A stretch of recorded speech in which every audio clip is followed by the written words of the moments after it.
first. I've often been in situations where I've been speaking at a conference, and I've been the speaker before lunch, and the person before me went on double time or something like that. And I'm very skilled at adjusting my speech so that people get out to lunch, because I know keeping people away from lunch is not something you should do. And I urge that on all of you. So, the financial situation of the Union. Not projected? Why are we not projected? I'll reboot it.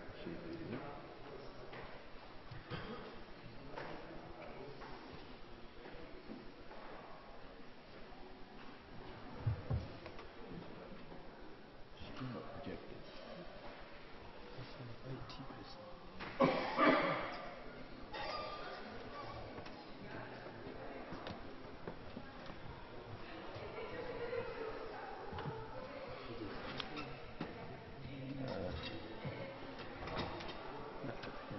Help. It's recognising it's in, but it's not doing the other end for some reason. Something's happening up there. Oh, it's happening now? Yeah, yeah. No, it's just the display help. Press the help button. There it is. Got it. Okay, now we're in business. Mm. Okay. In your papers, you find quite a complicated spreadsheet about the financial situation of the Union, giving what we have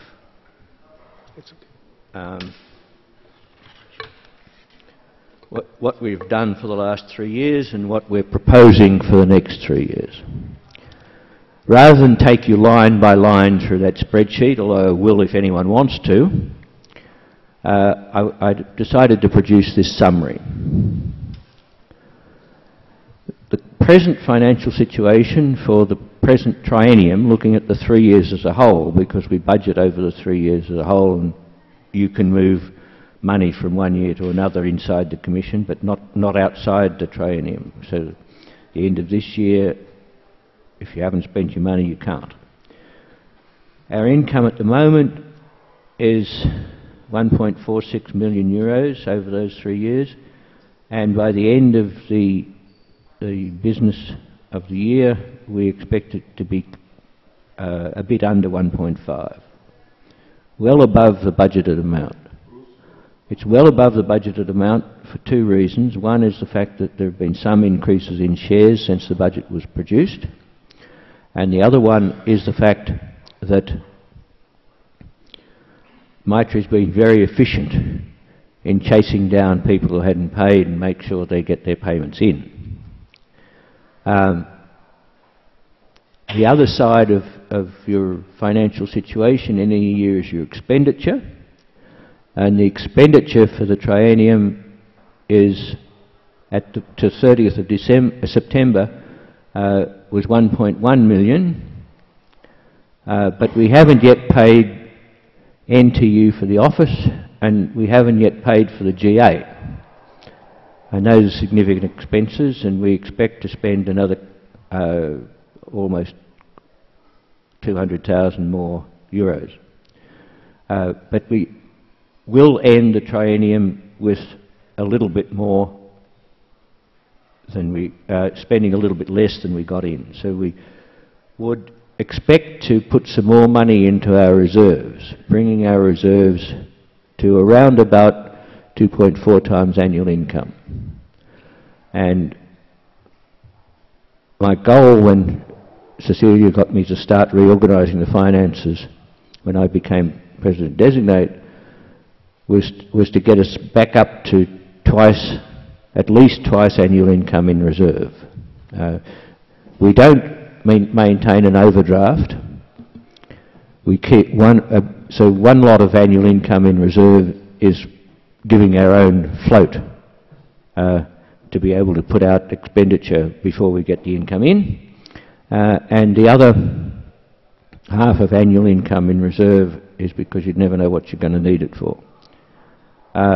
We did agree as a commission that we would spend some money on our centenary, and so looking at this, we have about 0.4 times annual income to spend on our centenary, a couple of $100,000, without significantly reducing our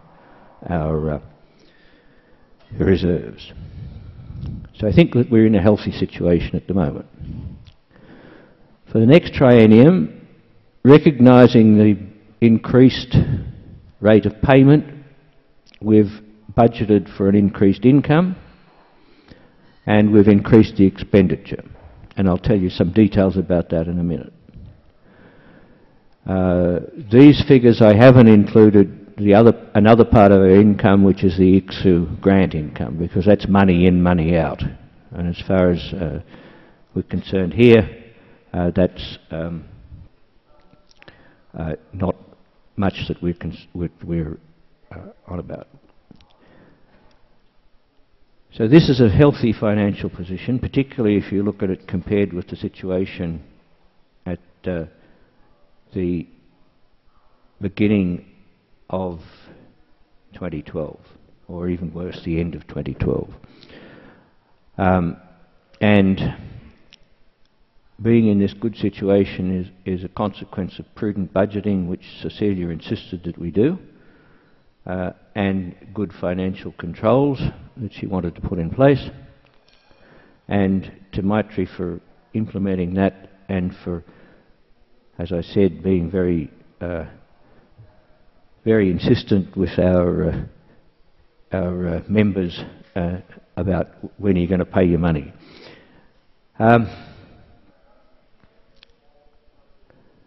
The official situation, of course, is our audited accounts. Our financial transactions are done by a Singaporean company, which is called IUPAP Singapore. IUPAP itself is an unincorporated body. It is highly unwise for an unincorporated body to run a bank account. And it is also very difficult to run a bank account with the kind of international transactions that we do without having a corporate structure in the countries in which you're operating. We did have a similar company in the UK when we were based at IOP. These accounts are audited. Our statutes require that we have our accounts audited. The regulations about companies in Sweden and in Singapore have just been changed so that as of next year, the Singaporean government would not require us to have our accounts audited, but we will still do so because the statutes of IUPAP require that its accounts be audited, and these are IUPAP's financial accounts. The audited accounts are in your papers. You can read them if you can put up with a lot of the standard auditor material that gets pasted into these things. A lot of statements that don't apply to our simple company. But the important thing at the end is that although we're a company that is incorporated in such a way that in principle the Singaporeans could require us to pay tax, they don't. We did not, in the UK we were incorporated as a charitable company, which did not pay tax for that reason. In Singapore, it would have been very unwise for us to be incorporated as a charitable company because the Singaporean law requires its charitable companies to spend 80% of their income in Singapore. And we spend our income all around the world. However, they also say that if your income comes from your members, or more than 50% of your income comes from your members, you pay no tax. And while the members of the company are 4 people, we argued that they are members of the company because of the position they hold in IUPAP, and that the beneficial members of the company are the members of IUPAP. And our income for the financial year we're talking about, calendar 2016, our income was 100% from our members, so that they accepted our arguments and we pay no tax. Our reserve at the end of the financial end of 2014, which is the way we work, that's our reserve funds, is slightly over 1 million euros. And as I said, we expect to increase that at the end of this triennium when we get to that stage. Yeah, you can read those accounts, and I'm happy to answer questions on them because I've read them many times.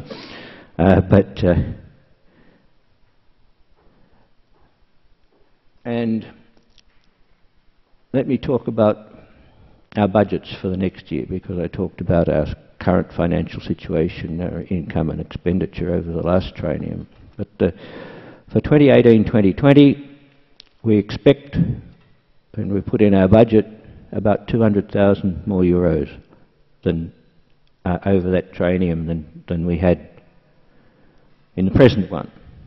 So the question comes, how should we use that extra income? Where should we put it?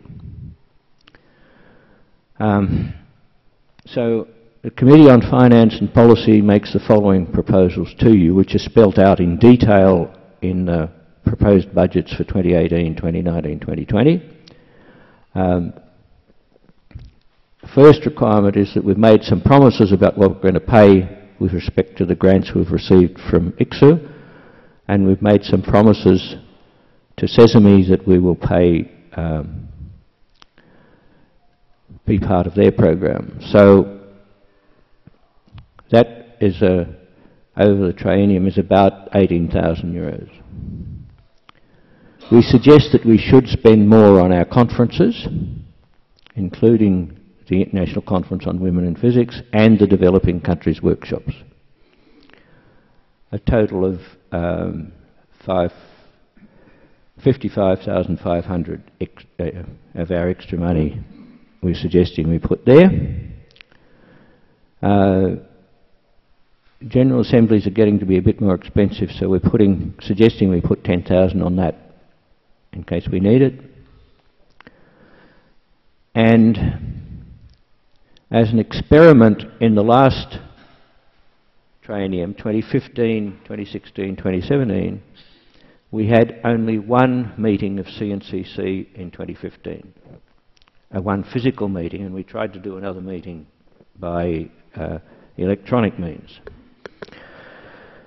The experience was, general feeling of the experience was, I thought, not too satisfied with that, but we did that for financial reasons. And the suggestion from C1 is that we spend an extra amount of money for an extra CNCC meeting in that triennium, and we allow a little more money for each of the meetings. So that's 39,000 more. I think that publicity for IUPAP is very important, and for that reason C1 suggested increasing the President's allowance. There are some possible new initiatives lying around. We thought that new initiatives are important. We have to keep doing new things. So we're suggesting 9,000 a year for that. And our centenary is coming up in 5 years' time, and we need to start work on that, and we need to start work on our proposed International Year for Basic Sciences in Development. And we've allowed in the budget 45,000 over that, ramping up over that 3-year period, so less next year and more in 2020. And various other expenses and some savings, and that adds up to this amount. I can go through the details if you want, but those are the big picture on this. In addition, we have in our reserves a sum which was originally 25,000 US dollars. It was donated by IBM back around 1990 to support Young Writers' Prize in Semiconductor Physics through its income. Now, if you're old enough to remember back to around 1990, in the late 1980s, around 1990, interest rates were extraordinarily high. And the money came from IBM with the rider that we had to put the money in a bank account and use the interest on it for these prizes. These days, you would barely be able to write out a piece of paper and give it to them for the amount of interest you would get on that money. After a lot of discussions, trying to find someone in IBM that would have some memory of this and be able to release us from the requirement of keeping the $25,000 in perpetuity, we eventually got a recommendation that we could release it, and of course it should be used for Young Writer Prizes in Semiconductor Physics, or the prizes, you would interpret it now as prizes to the young participants in the semiconductor conference. So C1 recommends that we bring that money out of our reserves and allow it to be spent on the recommendation of C8, and unlike all the other money, it can be carried forward as part of in C8 until it's exhausted. And they may wish to try and raise other income to keep the prizes going. When it was originally there, they did raise some other income and got some more money in for the prizes for a little while. So those are our financial recommendations to you, that the budget be spent in this way. The important one, in some ways, is the proposal to have 2 CNCC meetings in 2018. If we didn't spend the extra money there, you would have the opportunity of perhaps spending even more money on the conferences. So to give you an idea of the situation, the details of the conference spending, we're proposing an extra $10,000 a year for the general conference grants, so they go from $185,000 to $195,000 a year. 1 more developing country workshop, so that's an extra $7,000 a year in that. And I've forgotten how much, well, something like 2,000 extra euros for the International Conference on Women in Physics. We're not proposing to increase the amount of money that is available to commissions or to working groups. Although we do have more working groups, so the total budgeted amount for working groups has gone up, but not the amount per working group.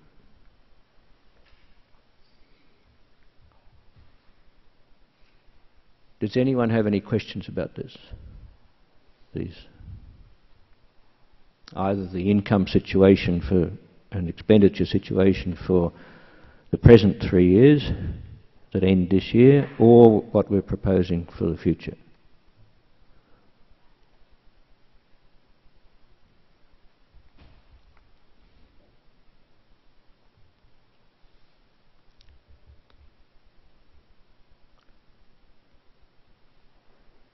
So, yes.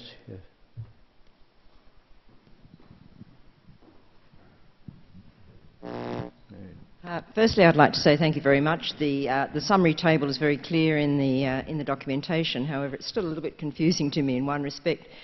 The one point that you just said in relation to what is not going to be increased is the allocations to the commissions for their operating, to assist their operations. If I'm reading that correctly, it's $30,000 in the budgeted future, and it was $30,000 per year in the last 3 years. That's correct. So that comes down to 4,090 euros per commission over the 3 years. and that's just for the use associated with the Commission's operation. It's the way, I mean, one of the benefits is to allow and encourage commissions to meet together and to collaborate in as many ways as possible during the year. It's a very small amount to do that work. Just an observation. It's an observation that I also agree with, but that the feeling was that we should be spending money more directly on physics. That if you look at the history of IUPAP, the amount of money that it spends on its conferences is the fraction of its budget that it expends on its conferences has gone down, and the fraction of its budget that it expends on being IUPAP has gone up. And I can understand that, but we didn't want to use these changes to change that. However, the proposal to have 2 CNC meetings in 2018 is an offset expenditure against support for other activities. Sorry, what didn't get the question? The proposal to have the 2 CNC meetings in 2018 is a substantial extra amount going into the operation. Yes. Yeah. It was the... Let me be blunt.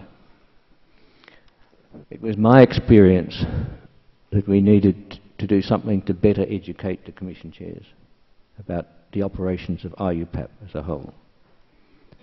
And the reason why these 2 meetings were put in originally, when IUPAP was feeling flush with its money in the early part of the century, was to give Commission chairs an opportunity early in their term as Commission chairs to get to know what IUPAP does a bit better than they had.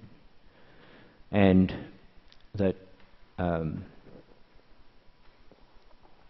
the way we did it 2018, I thought didn't work that well.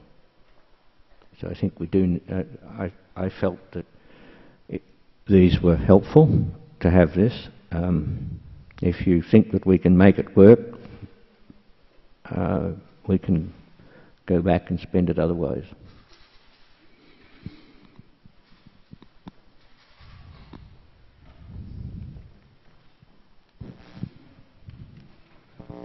Yeah, I would support your remark about the funding for the commissions, because we are also using this money to support poster prizes and so on in conferences, and this is an important point to promote the young scientists in conferences and so on.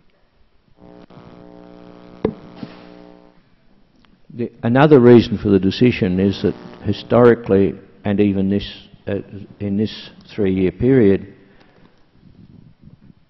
that amount of money is not spent in total, even in a large fraction.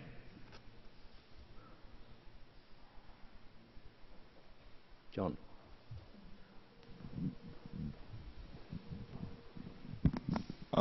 I'd like to support the idea of 2 CNCC meetings in 2018. When I came in as chair after 6 months, I think it was in the April that year, we had such a meeting, and it was a good education about IUPAP. Then later on that year we had the electronic meeting to save money, and I wouldn't like to experience anything like that ever again. I think that's more or less what you said. You were only a member, I was chairing it. Exactly, I was a mere member.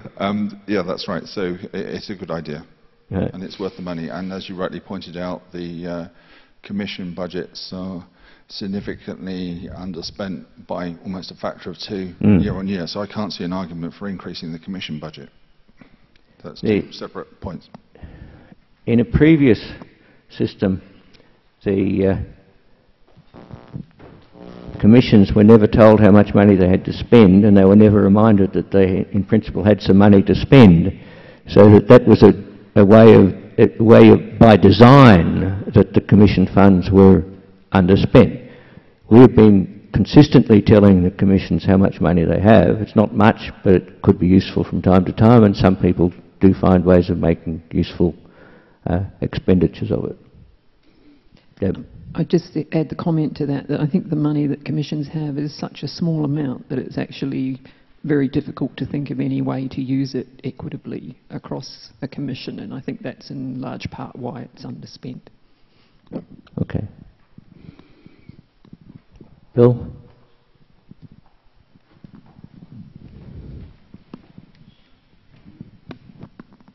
So to continue the discussion about commission budgets, and perhaps Commission C2's chair will want to add to this, but C2 is in a particularly difficult situation because unlike many, probably most of the other commissions, we don't have a meeting at which the majority of the members of C2 will attend, so that it's very difficult for us to have the kinds of meetings that I think are important for the good operation of a commission.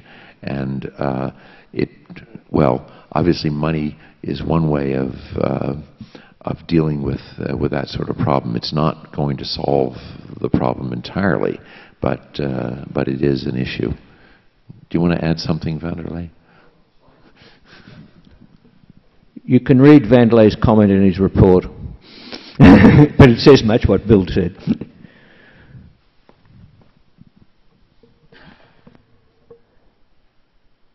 Any further discussion on this?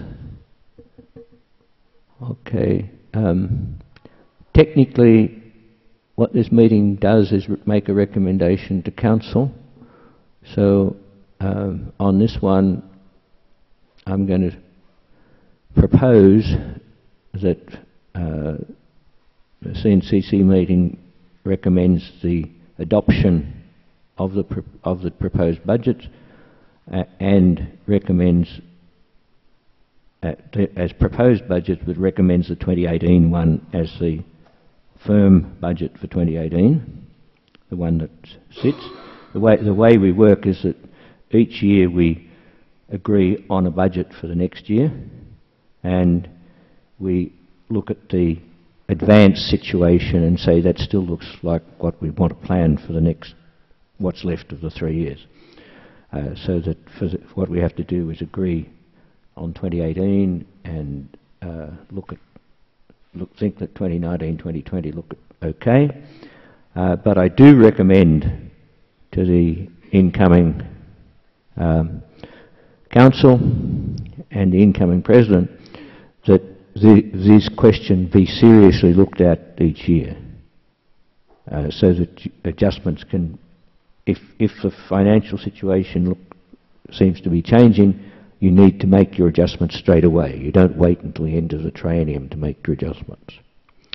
I hope no one's put in a situation of having to put the cuts in that we put in at the end of 2012, but you have to keep your eye on it in case you do have to do that kind of thing. So my recommendation is that CNCC agrees on these. This is fairly quick. If you change your mind and you want to make changes, twist somebody's arm to bring it up, somebody's arm who's on the Council to say we want to tweak this one a little bit, and that the Council itself has a formal meeting at the last 1 hour of the proceedings tomorrow. Okay, anyone? So let me put it this way, anyone object to that procedure? Okay, thank you.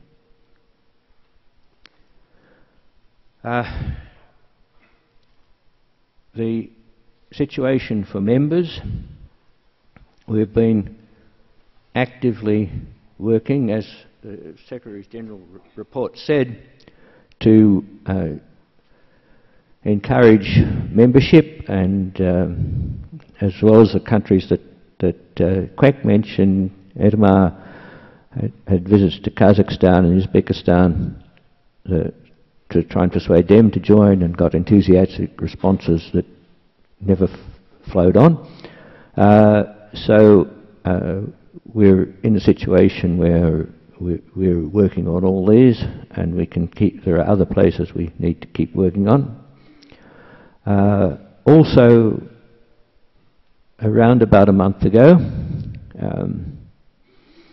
I received a letter from Pakistan. I got the physical letter just before I flew to come here,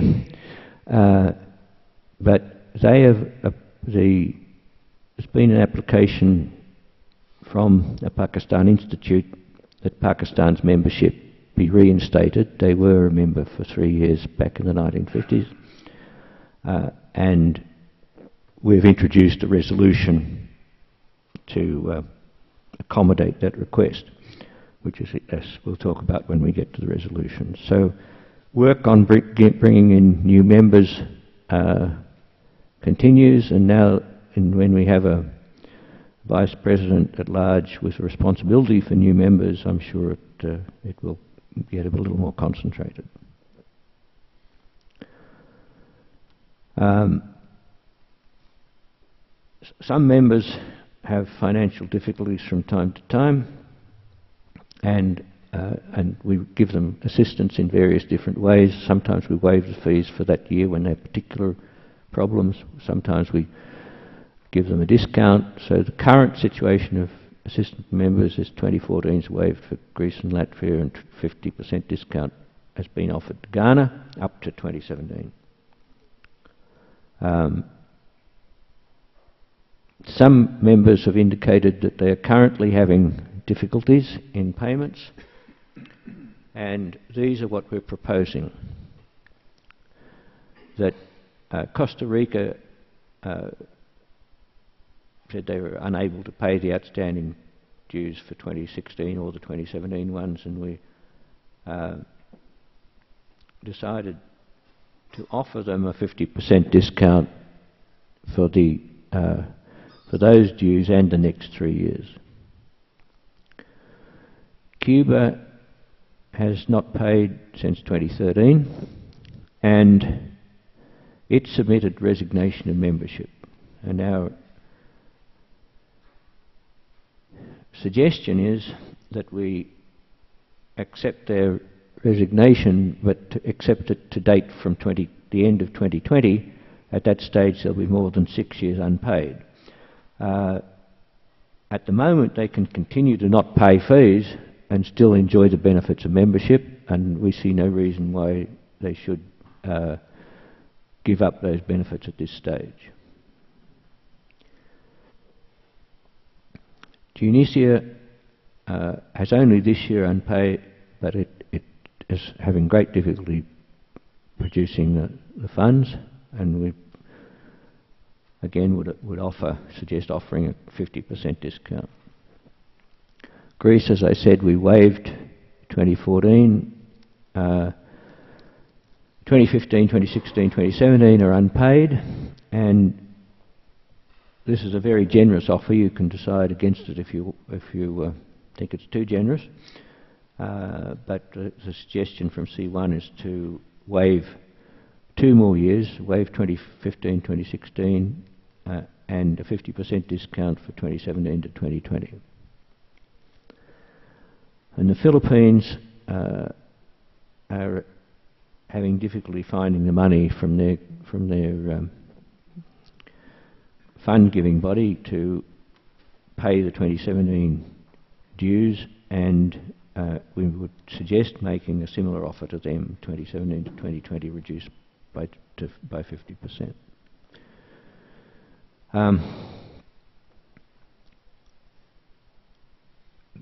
Some of these look like fairly generous proposals, but C1 felt it was better to get a little bit of the income from members who are having difficulties and retain them as members rather than them disappearing. Does anyone have any objections to proceeding in this way? Not? Thank you.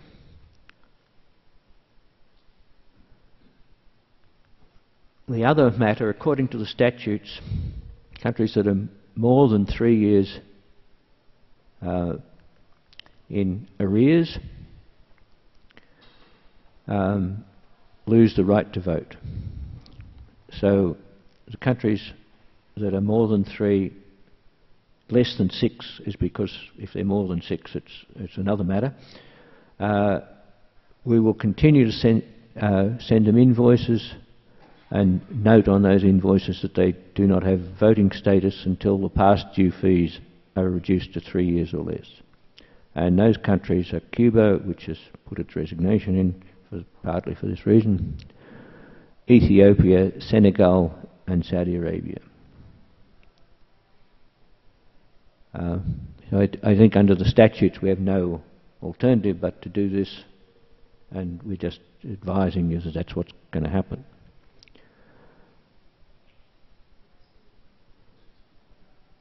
Under the statutes again, countries with more than 6 years unpaid dues should be transferred to observer status. And what we're suggesting is that instead of listing them as observers somehow on our books, in our book, which you now all have a copy of, that they should be listed as past members with observer status. We had some discussion about how we could maintain touch with these countries in a sensible way, but in a way that didn't encourage other countries not to pay their dues. So this is what we've come up with.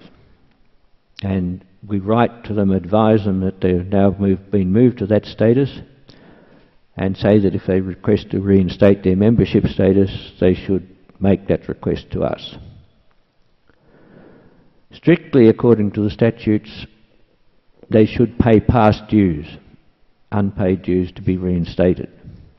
And that's been enforced in some cases when the country was willing to say, yes, we'll pay them all, but there have also been negotiated ways of getting back in with reduced payments. And another matter, since we have a company that's operating under Singaporean law, we should advise that company to write off their outstanding dues as unrecoverable, so they don't continue to appear in our accounts. And there are 5 countries there: Cameroon, Colombia, Egypt, Kenya, which was in fact on a very generous introductory rate, introduced in the rate was introduced in 2005, but I don't know when they started, and Mongolia. So again, this is a statement of information, except that perhaps that we list the way we list them, and let's see one's recommendation that we list them in this way, and as we go through the process of transferring them to observer status. Any questions or comments?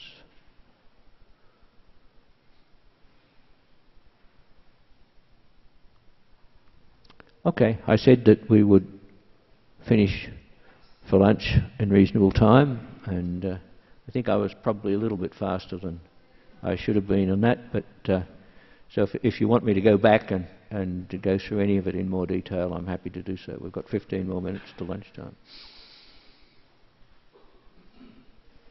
Yeah.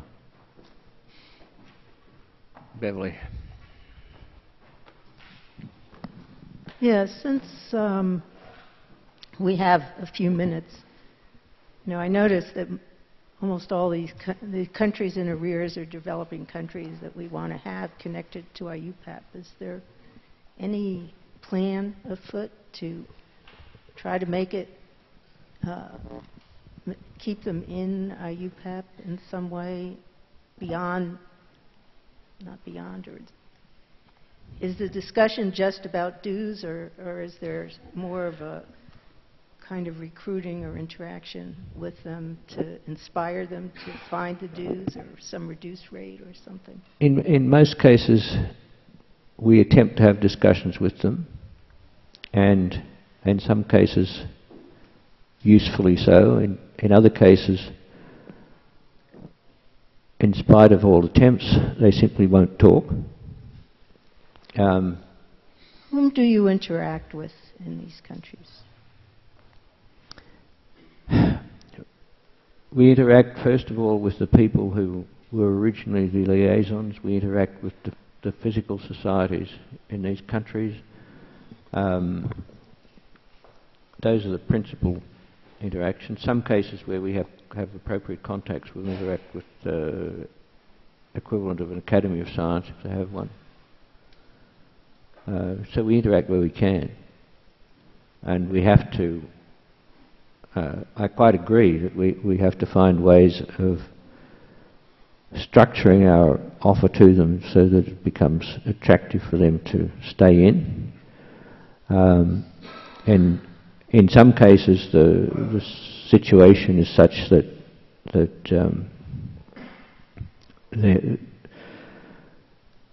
the money comes from the government in some way or other, and the ministry involved says we can't afford to pay you anymore. And let me give you two examples which are moderately local. And given what we heard from Roberto about the situation in Brazil, I think it's going to be very difficult for Brazil to continue to pay fees at the rate at which it currently does. It has taken out quite a large number of shares, and it may need to find ways of discussing what it should pay and how it can manage that. Argentina has recently been told that the ministry that's been paying the dues for them will no longer do so, and that the Argentinian Physical Society has said that they will be responsible for paying the dues. And I hope they can find the money to do so. I don't know what their budget's like. So it's a very fluid situation, even with long-term members, that you have to make arrangements. Any other questions? No. I have a couple points. Among the countries they cannot pay, and most they could just have no money. But all the cases like that, I mean, like Saudi Arabia, as the mission committee, we know their country really emphasize in physics education. They pay money for their students to go to United States to get educated. So usually we would, give TA, RA to students, but their students said that, well, a country would pay their tuition. So maybe more there's some systems not working that they are not paying money. Their country do emphasize physics, and they should have money for that. So maybe this is something to look at. And the second, whether the income for the IUPAP or 100% come from membership, or we can think of new ways of getting additional income, like fundraising. Many organizations have fundraising for our young scientist prize, and whether we can see if there's a donation mechanism, and then the IUPAP can have more money to spend on others. And the third point is investment, and whether we just got interest rate or if it's invest, and then you can get a better return, and then to fund IUPAP better. And these are the 3 points I'd like to think about that, to improve the financial status of the IUPAP. The fact that it would be a very good idea for IUPAP to find additional sources of income is something that has not been neglected, but it's something that we haven't found effective ways to do. one of the difficulties is the international nature of IUPAP. When you get a donation from somebody, they give a donation, most people give a donation, most companies or people give a donation because they are hoping to reduce their tax. And we don't have the kind of status that would allow someone in Australia to give money to us and reduce their tax. The only, and we probably would even find it difficult for someone in Singapore to give us money and reduce their tax, but they're the only people that have any chance. I've done a little bit of exploring, and in quite a few cases I believe it would be possible for somebody, let me continue to use Australia as an example. The Australian Academy of Science pays the subscription fees, and in fact in Australia the subscription fees are now shared between the Australian Academy of Science and the Australian Institute of Physics. It would be possible for someone in Australia to give money to either of those and they could pass it on to us. So there are ways of getting donations, but it's tricky because the donation has to be framed in the right kind of way, or it won't work. It's something which I think the next council could well take on as something to seriously consider. Yeah. I mean, I like you point out this this issue with this tax deduction, but this maybe still can be done. Like international companies, they usually have some sub-companies in different countries. So but we're not in a country. No, but the IUPAP can establish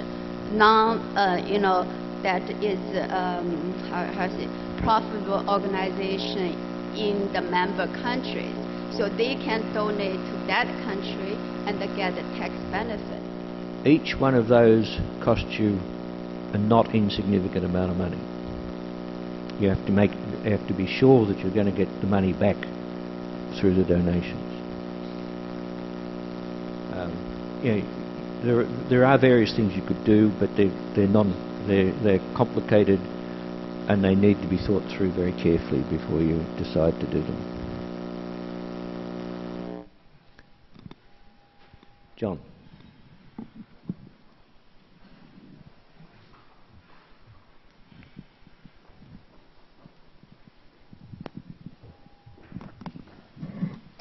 Does this issue not highlight a point of strategic future importance, which has to do with the relationship between IUPAP and the national liaison organisations generally? That across the board, if there were a world in which there were uniformly a higher level of engagement between those national organisations and IUPAP, that would be healthy. There were a wider they would be able to promote a wider understanding of what IUPAP's mission is, and therefore what being an active part of IUPAP could do for the local community. And then if such messages were then disseminated through other channels, rather than just a simple linear interaction between IUPAP and an errant national liaison organisation, that would be helpful. So there's sort of a cultural shift generally within those countries that already are participating would be a good thing, and it would also help with widening membership of UPAP to some of these other countries. And you would particularly, that might be a mechanism to get Saudi Arabia to respond, because they're not short of a few bob unlike these other countries.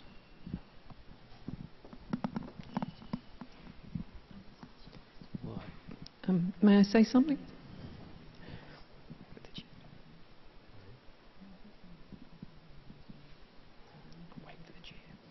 This is a request. Okay. The difficulty is that lunch is not here.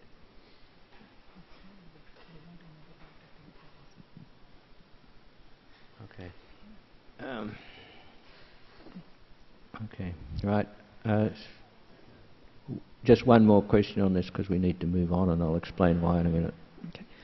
Just on the comment of development, I mean, it may be that IUPAC can have a role in actually producing a communication strategy that could be rolled out in a number of countries, which is just actually building the benefits of having a strong physics education and the beginnings of a physics research program within those countries.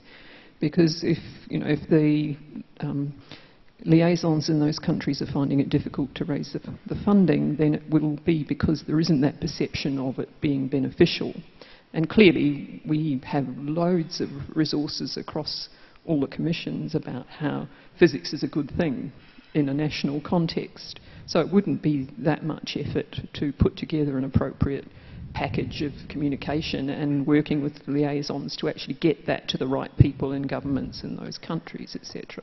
And that might be a way to, over the longer term, build that appreciation and value that will then lead to money coming back. I think that the points that have been made are very appropriate and very, I commend consideration of them to the next council. It is very important, and increasingly so, that IUPAC be communicating to its contacts in countries, its liaison committees.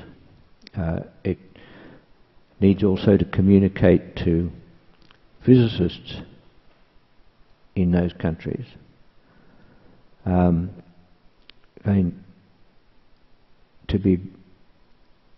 amount of the subscription to IUPAC in many cases is not very much money,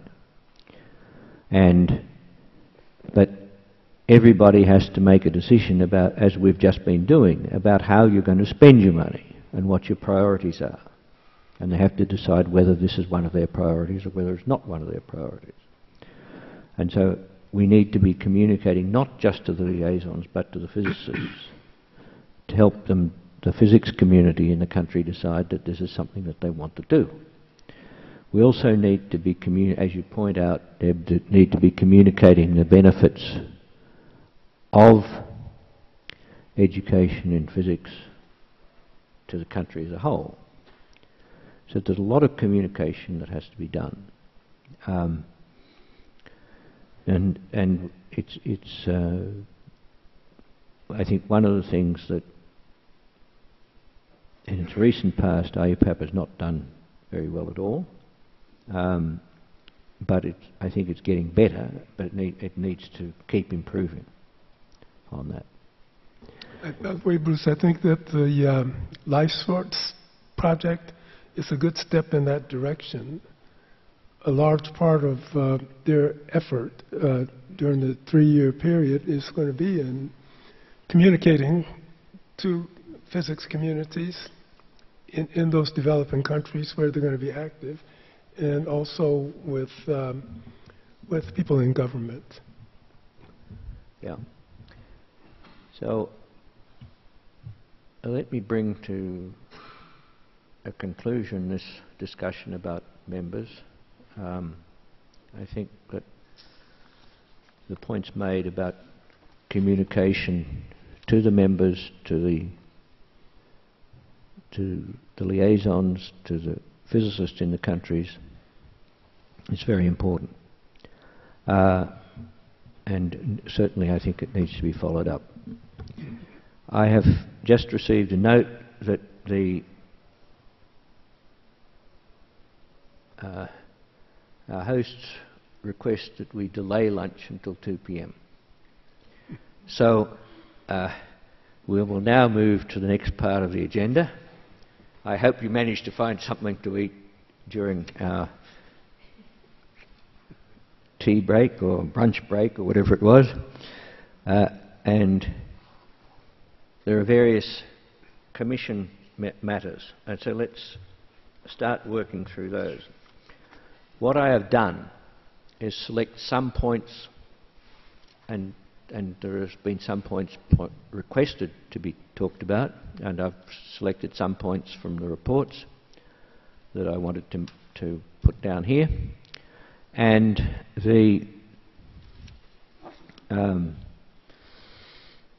so I suggest we discuss those, and then there'll be opportunity for you to ask questions of Commission chairs if there are questions that arose when you read the reports, possibly on the plane when you were coming here. I could read them on my computer, but I was in a situation where my seat did not have a reading light, so had I printed them out I would not have been able to read them.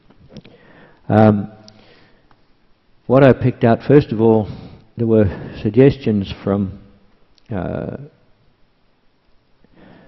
C11, C4 and C12 and Working Group 1, 9 and 10 that they have overlapping interests in neutrino physics, which are becoming a significant part of their operations, and they wanted to have set up some kind of intercommission working group facility for getting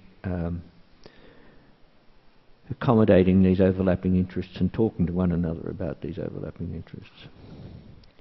And I think what we need to do is just wait and see what they come up with, but they had a very, very fruitful, as I understand it, very fruitful meeting yesterday afternoon. And Juan, did you want to take a couple of minutes to say what you came up with, or do you want to wait till later?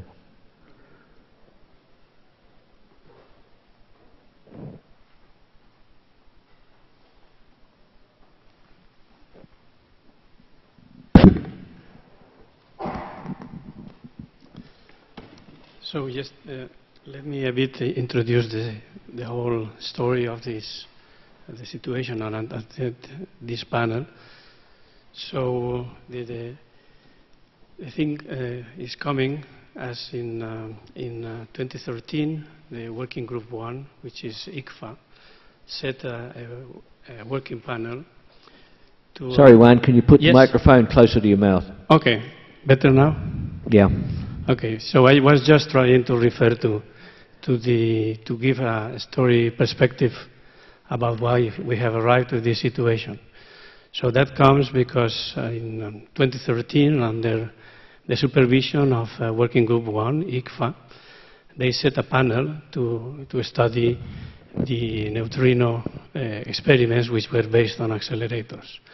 So this study was started and performed from 2013 to 2017, and they finished finally delivering a report in which they have produced a roadmap for these neutrino experiments based on accelerators. Their intention and their mission was defined as to promote international cooperation in the development of the accelerator-based neutrino oscillation program and to promote international collaboration in the development of a neutrino factory as a future intense source of neutrinos for particle physics experiments.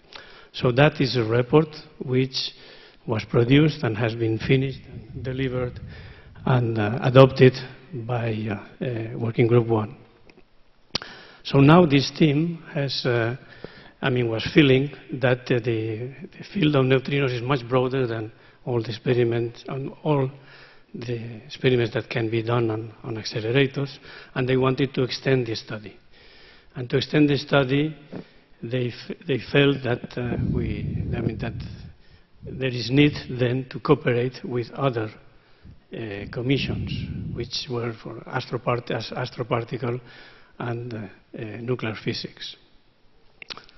So that was discussed in our last commission meeting in Guangzhou this summer, and C11 was, the commission supported this idea, and then we started to contact the associate members that we are in the commission from C12 and C4.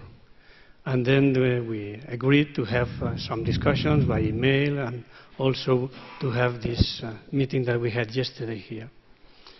And yesterday we had, I think, as you said, quite a fruitful discussion, and we agreed that we should put this proposal forward, and as being supervised by all these commissions and groups. And then we somehow defined as a first, that of course is quite preliminary because that is coming just from a discussion we had yesterday. Okay, but we understood that we could have this panel, we should be realized under the supervision of these commissions, C4, C11, C12, the working groups 1 and 10. Yesterday we had a meeting with working group 1 and 10, working group 9. There was nobody from 9 around, but they also have an interest in I believe. Okay, so then we will extend that and we will discuss that also with them. So that was agreed, and that was in fact well supported. And as a kind also of coordinating commission, it was decided that the C11 should play this role to coordinate mainly the action, though all commissions should be involved. So the initial proposal to define the mission of this panel would be to promote the international cooperation in the development of an experimental program to study the properties of neutrinos and promote international collaboration in the development of future neutrino experiments to establish the properties of neutrinos. Okay? So that was as an initial motivation for this panel, though maybe we have to still iterate a bit on the right wording of this mission. Okay. I'm delighted that you had such a successful meeting yesterday, and I think that, as you say, you'll develop it a little more and then bring it to the next council, so we will accommodate that. Okay, so then... And we look forward to receiving. Okay, so I think that one of our... do we understand that it is then somehow endorsed by this body? Or what do you mean by that? Ratified? How we understand your message? I think we need to get a statement of exactly how you think this should work and how it's going to be organised, and then we can find ways of going ahead with that. I think my personal view is that this is something which very definitely should go ahead. And I do want to see that we, before IUPAP puts its stamp on it, a good idea about exactly how it's going to work. And so I think the right move is to encourage you to have discussions and bring it to council when you have a modus operandi written down as how it's going to go. And if we are going to have 2 council meetings next year, maybe a good target is the first one next year. Does that make sense, as far as you're concerned? Or you want, what kind of timescale do you want to work on? Let me put the question that way. Well, I think that maybe we would like to have a shorter scale, I mean, to really proceed. And I think that from the understanding of the meeting that we have, I don't know, probably the other commission chairs can speak on that. But I think that there was quite a consensus how to go and how to proceed. So probably the other chairs can also express their opinion. So, wait. I think Juan covered it very nicely. There is some urgency. In fact, I mean, we would not wait too long, because there is right now, I mean, decisions taking place and directions decided. So therefore, it's important to set up this panel as soon as possible. Okay, so we formulated already a document which is sent to you. Probably you couldn't read it yet, of course. And we were hoping that it could be ratified during this week. So, I mean, if you have a... Fortunately, this meeting runs into the GA meeting as well, right? So we can, if you can put a definite proposal that could be a resolution to put to the GA to do this. Okay, that was then, if we could have that by Wednesday morning. You have it already. And then we can move ahead with that. I think that if you think it's very urgent, we can do it that way. Okay. Put a proposal in then. We send it to you? Or well, we already sent to you. The best thing is to send it to the IUPAP admin address. And that way it gets into the system. Okay.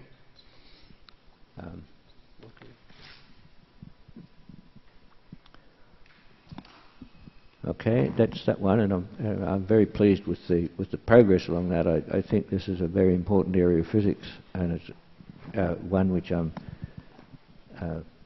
pleased to see this cooperation coming out between the various different bits and pieces that we have. Deb asked for some matters in her C17 report or an attachment to the report sent to me that she would like discussed here. So, Deb, over to you.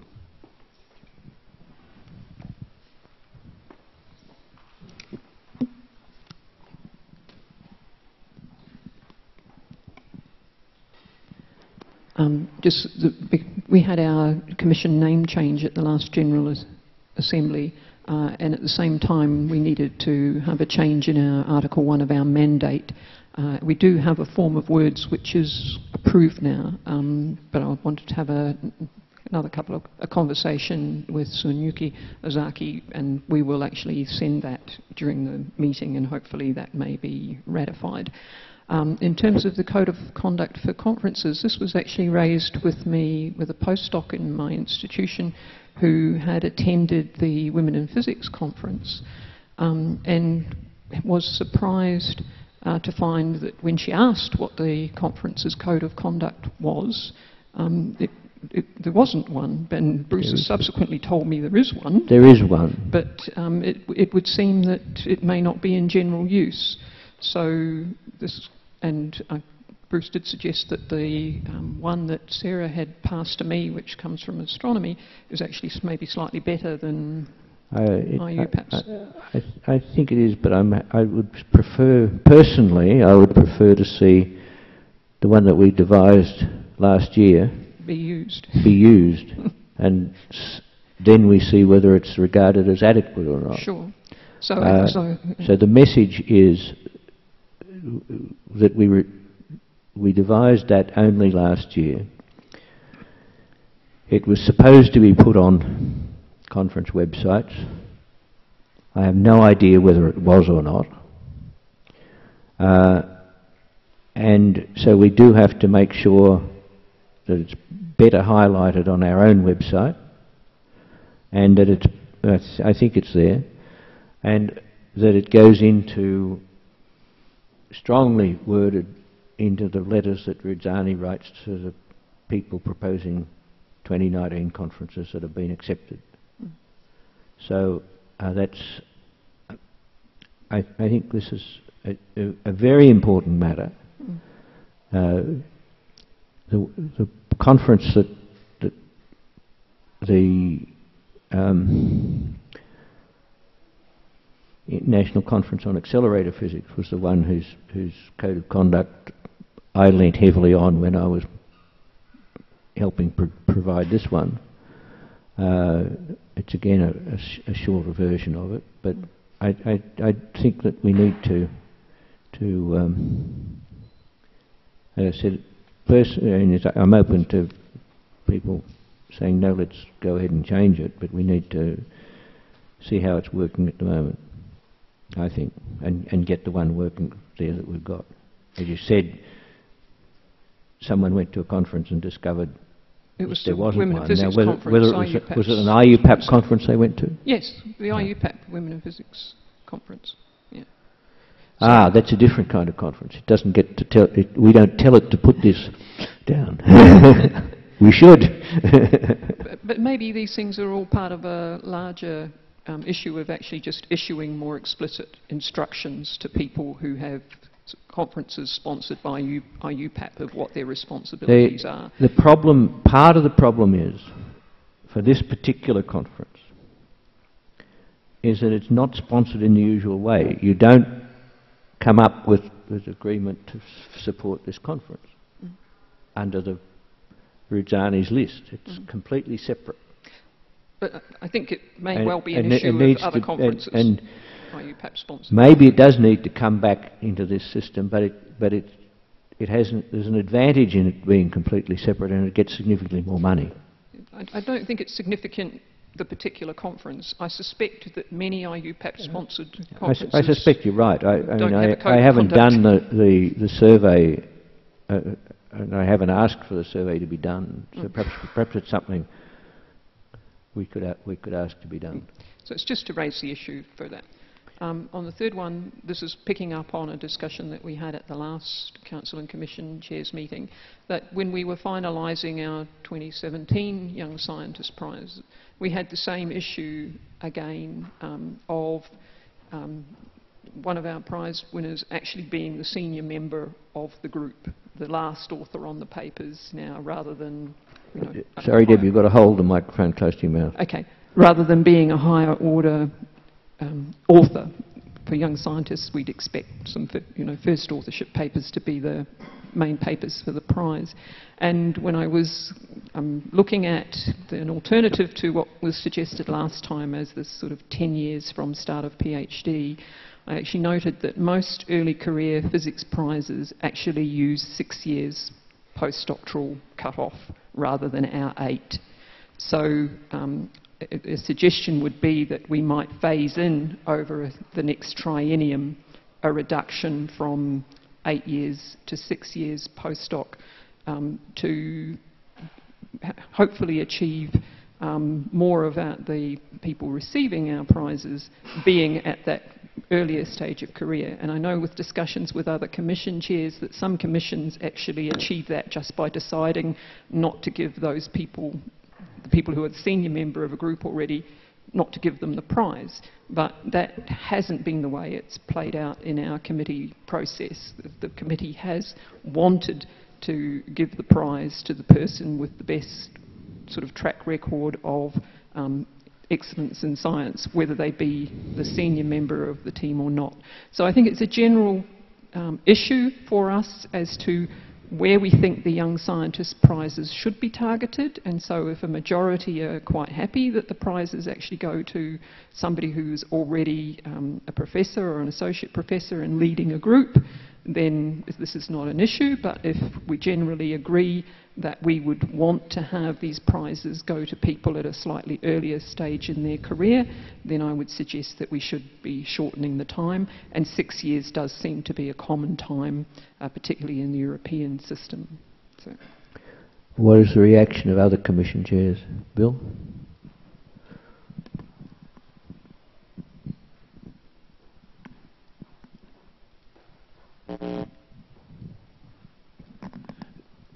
It's always a difficult question. I mean, I think that a lot of prize awarding bodies have wrestled with this. For example, in the APS, there's a a young scientist prize called the Robbie Prize, but the cutoff is 10 years. And in many cases, one of the reasons why people want a later cutoff like that is that until someone becomes sort of independent, it's hard to tell, are they doing this work on their own, or is it a derivative of their older mentor? My own feeling is that if people are happy with making the decisions sort of locally and for each individual case, that might be the best way. One of the things that comes up is, and this is often a case that applies to women, if they have, in a sense, taken a research hiatus in order to have children, sometimes this will delay the time after PhD when they might do the most important work. And having a little flexibility, especially when you understand something, that is, when the people making the decision about the prize understand something about the individual circumstances, might be a better way. But this is always a difficult thing to know when to cut things off. We've faced this in a lot of the organizations I've been part of as well. I don't think there's any easy answer. Okay. There's behind Beverly first. Thank you. I fully share your point of view. It's always difficult to know what is a young scientist and so on. And as you also know, the issue of women maybe taking more, 1 year more, 2 years more, is an issue. But for example, should we, for example, avoid to think that a person who is already professor tenure track, assistant professor tenure track, is considered as a young scientist? I think that this type of things may be more important than the exact number of years. And then the other side of the coin with the issue of 8 years, 6 years, then what does this mean? We got a proposal which is within 1 month of the date mark on the PhD thesis. It seems for me this is abusing the system in some case. It's you look at the date, is months, so much, how many months? 8 years, 6 years is 6 times 12, 72 months after the acceptance of the thesis. People are playing this type of game, really pushing the system towards the extreme. So it is up to the committee to really select, but maybe we should avoid to have assistant professor tenure track, because they have already put a foot in the door.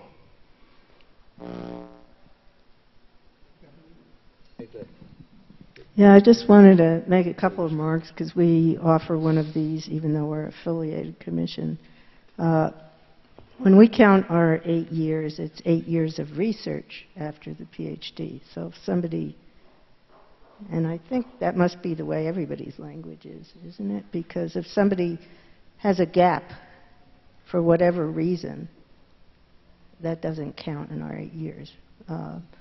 But I wanted to add that, so we had our first one awarded in 2013, and we've just had a range of people. We've had postdocs, junior faculty, and so and we've had very, I would say, really outstanding applications submitted. It's been a hard choice every time, and but it hasn't just been very senior people in that 8-year range. It's been all over the place.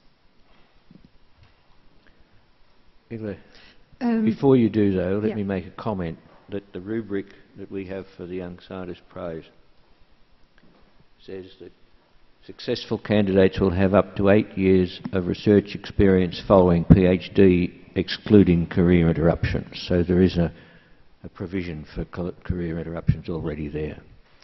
I was just going to say that I had noticed that with a great deal of pleasure, because the postdoc and early career time is where researchers who are men and women are starting families, and there is no reason why a man would not take a well-defined career break in order to look after children as well, or a woman would take a well-defined career break. So career breaks are in the instructions, basically. And the second comment was, it was actually me who should have made sure that the code of conduct was on the Women in Physics website. And with the million things that you do for a conference, of course I forgot, which is really stupid because we spent a lot of time developing that, particularly developing what happens when things go wrong, who's responsible, and are they trained for a harassment case or even a rape case, which may happen and has happened in astronomy. So basically the paragraph is there. It's a nice paragraph, and there is a lot of thinking behind it which we can make available. It should go, I think there's an IUPAP conference manual, if I'm not mistaken. Is there a manual for conferences? There's an article on the website about the policies for conferences and what's required. It goes in the conference policies. It should go in every letter of acceptance. And it should perhaps go into something like terms of reference for commissions who organize conferences, so that, and I'm not sure whether commissions have terms of reference. They don't. They have a mandate. Okay. What you're suggesting is that, in a sense, is that the all commissioned mandates should have a line that says, to ensure that conference policies are applied to the conferences that their commission supports. That is absolutely right, and I'm the first to admit that I forgot that one. Any other comments on the Young Scientist Prize situation? Bill, you want another go at that one?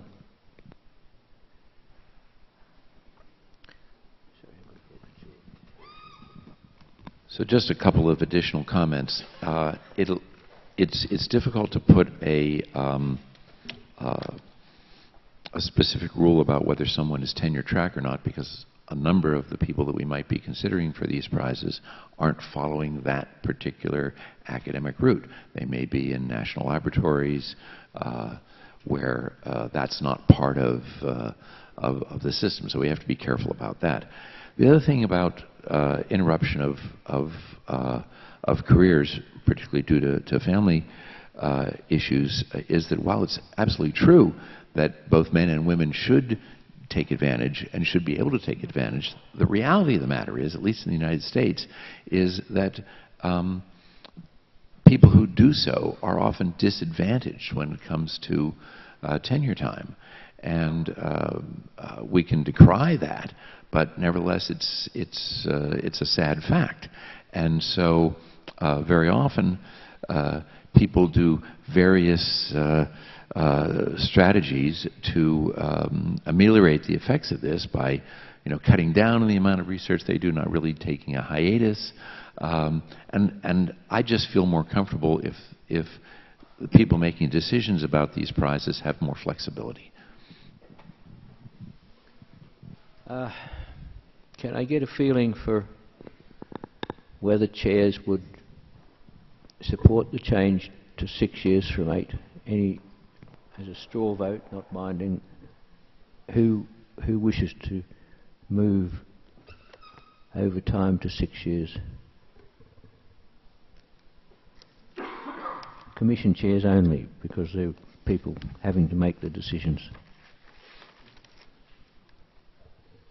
Okay, Deb, looks like October you're still in a minority. You need to do a little more proselytising somewhere or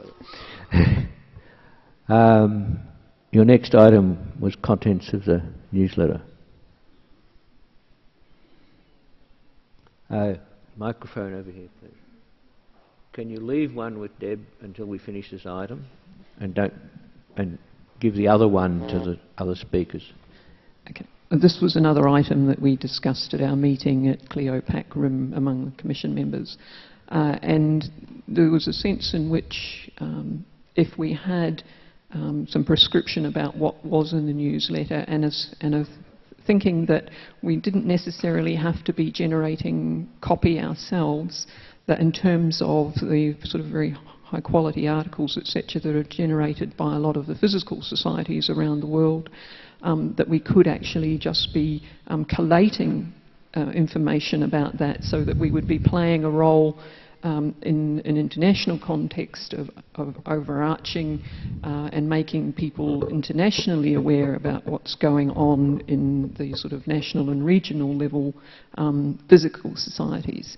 And in the sense of also developing some policy about what is appropriate content for our IUPAP newsletter, because we felt that we shouldn't actually be because some of us had been asked to actually write an article about a specific research paper, and we didn't think it was appropriate for IUPAP to, in a sense, be endorsing a particular paper, however interesting it might be, as having sort of an IUPAP imprimer attached to it, but that it would be perfectly acceptable for us to be collating the descriptions of research across the field from other physical societies.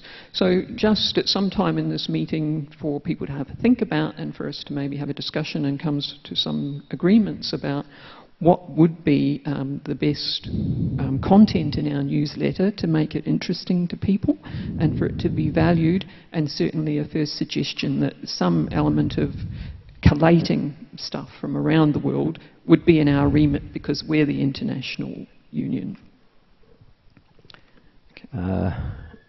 Is Quick around? Yeah.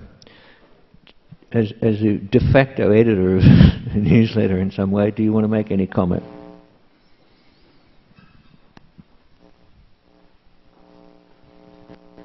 Right. Actually, the newsletter welcomes any suggestions from the commissions. There are some particular problems sometimes with a newsletter is that sometimes you need enough content. And that is sometimes not so easy to get. Sourcing for information worldwide is a good suggestion, but then we need the information where to source from and rapid access to that in some sense. We publish the newsletter 4 times a year, so sometimes that go out of sync with news-worthy items around the world as well. So certainly we welcome suggestions from the commissions. I think it's good for some groups to come together and discuss what should go into the newsletter. But the discussion has to bear in mind that there are certain restrictions when it comes to publication. Sure.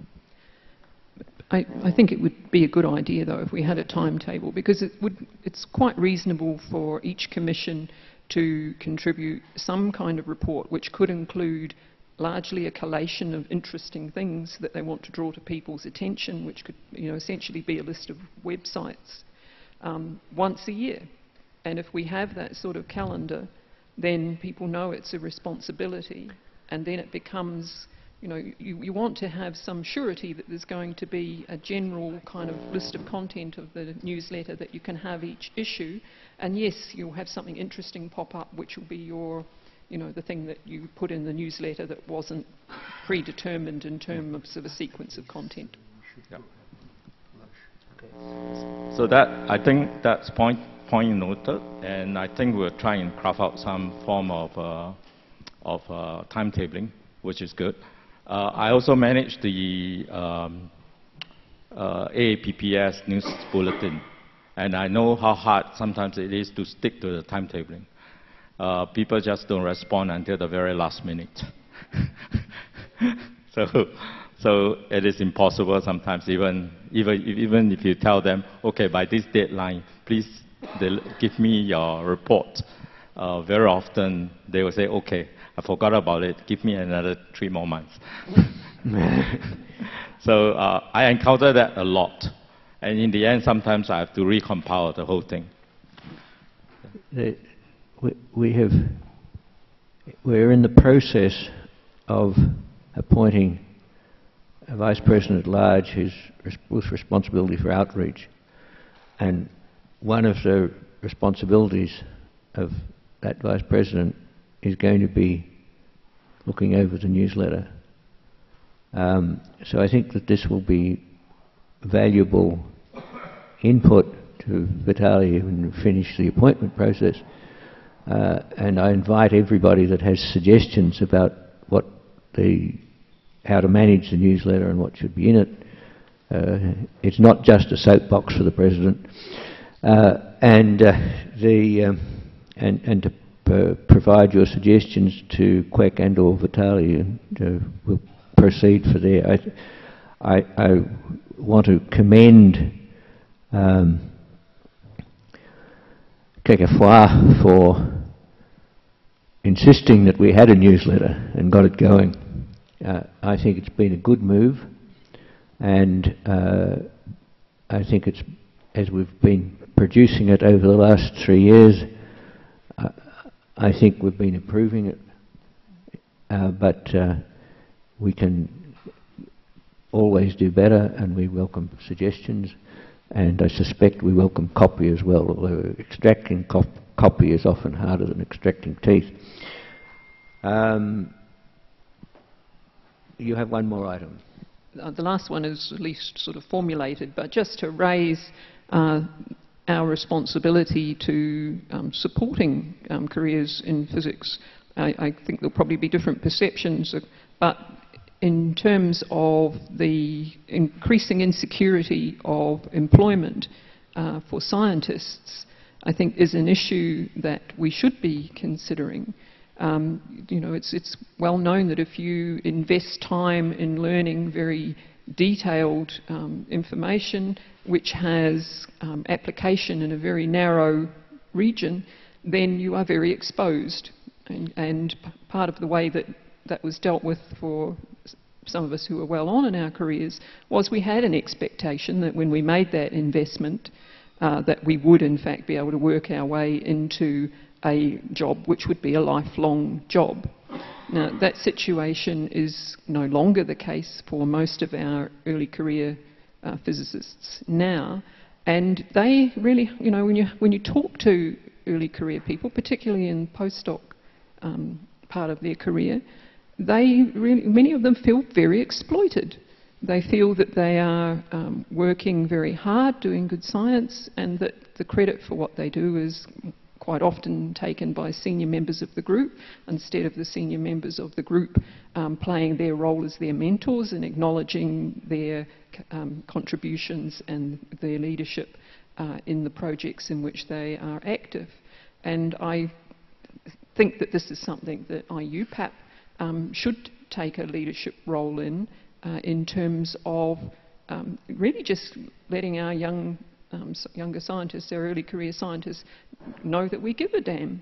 I mean, that we should have something in our program that is aimed at supporting people at that career stage in a more general and broad way, in order to be fulfilling our responsibilities as more senior people in our field to those who are up and coming. So that's, you know, I don't have a specific proposal around that, but then it's better I don't, because you wouldn't like it anyway. But I think as an issue of what we should be giving some of our time and attention to, we should be giving some of our time and attention to supporting early career scientists. There are two issues, at least two issues in there. One is the career path problem and the lack of a career path. But there's another one which you mentioned also, which comes to the matter of research integrity and the exploitation of the research that other people have done.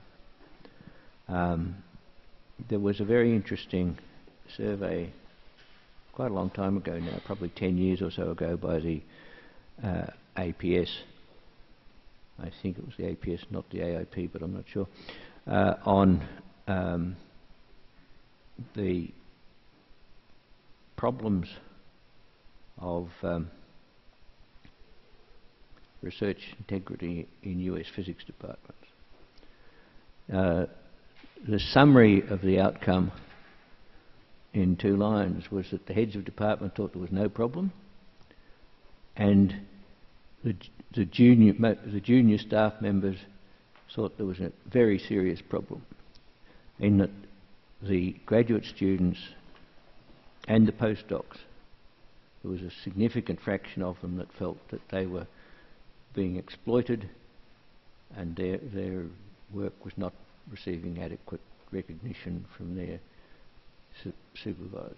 So this is a problem that's been around for quite a while. It's not a problem that IUPAP has decided that it needs to pay attention to, but a couple of people have been talking to me about why doesn't IUPAP pay more attention to research integrity. It's something that perhaps could well be considered. Bill and then Igle. So along those same lines, I'm wondering, Deb, are you thinking that one possible approach to addressing this issue would be for IUPAP to develop some kind of a mentorship code, or just advice to scientific mentors that would, perhaps at the same time that it addressed issues of providing proper credit, that it also provided advice about careers. I think that an awful lot of graduate students don't understand that the chances of them becoming a professor like their supervisor is an unlikely outcome for them, and it may be that giving that kind of advice to mentors might be a good thing, and then perhaps reminding them of their responsibilities to promote the careers of their young people might be another. Is that the kind of thing that you're imagining? Yeah. And I think just an increasing emphasis on ethics. Because, I mean, I teach research ethics to our postgraduate students, and we discuss publication, and occasionally I ask them, you know, have any of you been an author on a paper where there have been other authors where you don't know why they're there? And, you know, not a very large fraction, but there's a significant fraction of students at that very early stage who say yes. And so, you know, in that context, if we are the people in charge of the panel of authors on a paper, then our responsibility is for everybody on the authorship panel to know why everybody else is there. I mean, it doesn't in this case mean that those people shouldn't be authors. It just means that in that case the supervisors haven't felt it was part of their responsibility to actually communicate with their students as to why those people might be authors on that paper. So I think there are, you know, there are all of these issues which, you know, are just part of responsible conduct in research, and we just have to try to make sure they get implemented, because most people do implement them, but a fraction of people get away with not implementing them. Okay. Igle.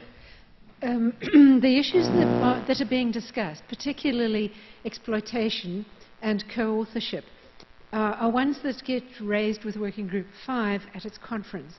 The reason is that minorities in the workplace, such as women in physics, don't know whether they're being exploited because they're women or they're being exploited because everybody is exploited. So they're inclined to discuss these issues. So that conference and this group certainly do professional development courses, continuing professional development courses, courses in education and how you talk to people about their responsibilities, gender studies, workplace improvement, and so on. Now, a lot of these courses would be very useful in other contexts, but they happen to turn up where we're looking at diversity. So these courses are available through IUPAP. Maybe we need to think of how to disseminate them better. Right. Beverly, you had one. I guess I offer a concrete suggestion along the same lines, that in the conferences it supports, particularly the large international meetings, that there be sessions, workshops, parallel things, whatever, devoted to various social topics in the physics community like this one, mainly to, it's not going to solve any problem immediately, but it'll increase awareness and get people talking about these things. I work in a large scientific collaboration where we have issue not yet solved of figuring out how to give credit to young people for their work when there are 1,000 authors on the paper. And we do hold sessions at all the collaboration meetings on alternate career paths, diversity, a lot of these issues, ethics, particularly for the young people, but organized by the whole collaboration. I'll pass the microphone behind you, and then you. Yeah. While I fully support the need of having an ethic codes for this type of problem of publication, I'm a little bit more skeptical about really holding the hand of a postdoc to tell him what he should do. I have heard from PhD students asking, what should I do after my PhD? Now the problem is transposed to the situation of postdoc. I think that at some point in time they have to take their career in hand. We as the mentor of the PhD and or the postdoc, we are always there to answer a question. But they should take the lead, not the reverse. We cannot let these people completely unresponsible for their life. Okay. Marion will be the last speaker on this session. Thank you. Just to follow on the comment that was made over there, in one of our acoustics conferences, we always have an afternoon session on one of the days, which is for young scientists to come together, and we have 4 or 5 different people presenting on how to go about publishing, how about the sorts of topics that we've been talking about, but it's done in a non-confrontational manner. All of the young people who register as a student are invited to come along, and then there's some drinks and something afterwards for them.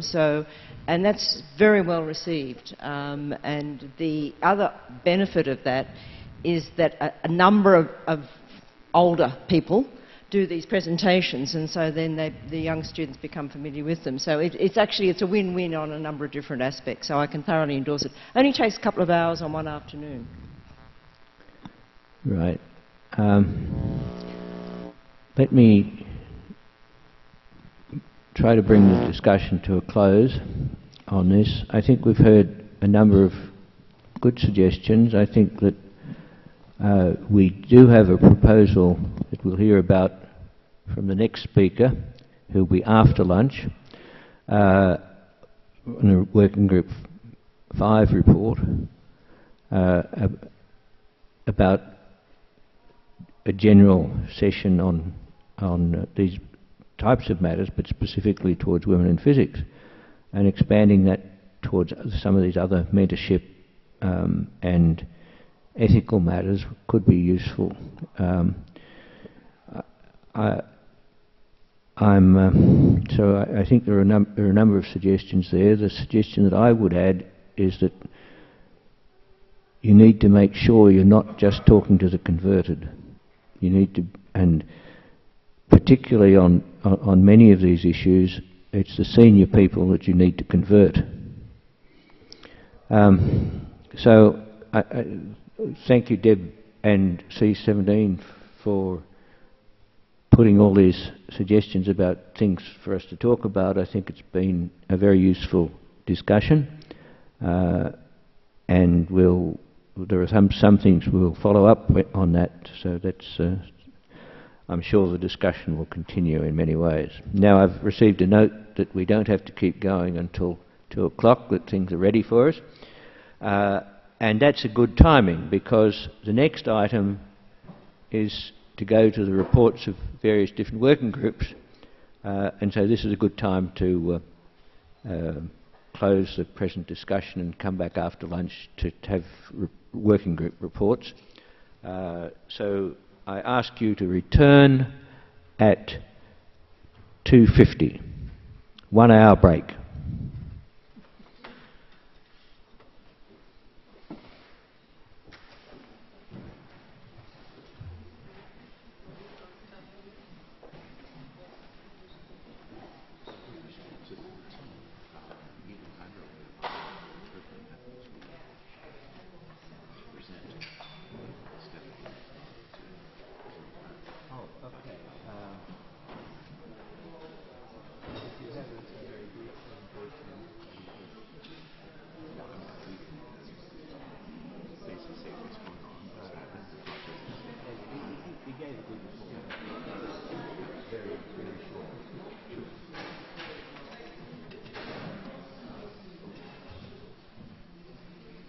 Tell me which of you is doing it.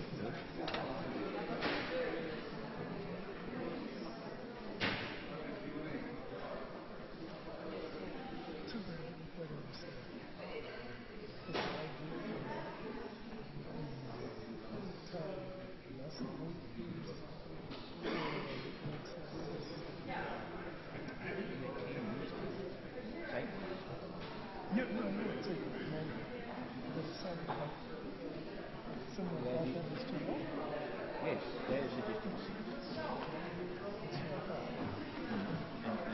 But it's other people's, right?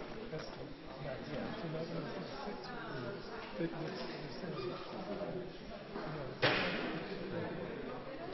Oh, no. No, I